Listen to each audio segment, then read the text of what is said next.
مهم جدا لكل مريض الحالة النفسية اللي هو بيكون فيها وإنه بيكون مستسلم للمرض.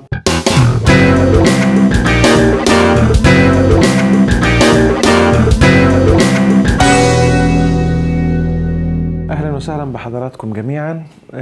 يمكن مهم جدا لكل مريض الحالة النفسية اللي هو بيكون فيها وإنه بيكون مستسلم للمرض وما يكونش عنده استعداد للعلاج. ده حاجة مش كويسة إطلاقا.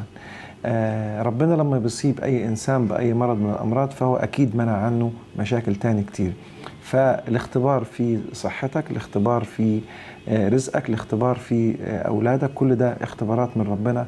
مهم جدا ان احنا نستسلم ليها ونرضى بيها ونقاوم السلبية الموجودة إذا وجدت. طيب الكلام ده متعلق بإيه؟ مش ضروري ان احنا نبتئس وان احنا نكتئب من ان فلان ده قريبي او انا اصبت بهذا المرض. لا، عليك بالرضا، ده رقم واحد جدا.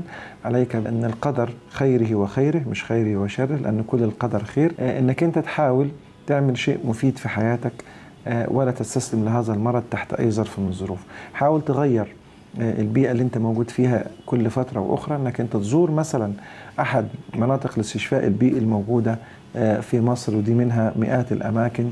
روح سيوة، روح سفاجة، روح اسوان، روح جنوب سيناء. الاماكن الكتير فيها مناطق الاستشفاء البيئي اللي هي سواء المياه الكبريتية او المياه المالحة. وحاول انك انت تغير المود بتاعك بمناظر جميلة، بالخضرة، بالورود، بالحدائق الموجودة حتى في أقرب مكان ليك. وما تستسلمش.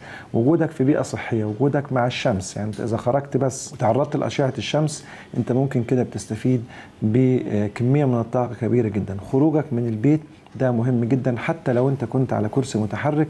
فأرجو انك انت تخرج وتغير الوسط اللي انت موجود فيه علشان تكتسب طاقة إيجابية كبيرة وتتخلص من الطاقة السلبية المتواجدة في ذات المكان على فترات طويلة. وألف سلامة لحضراتكم جميعا.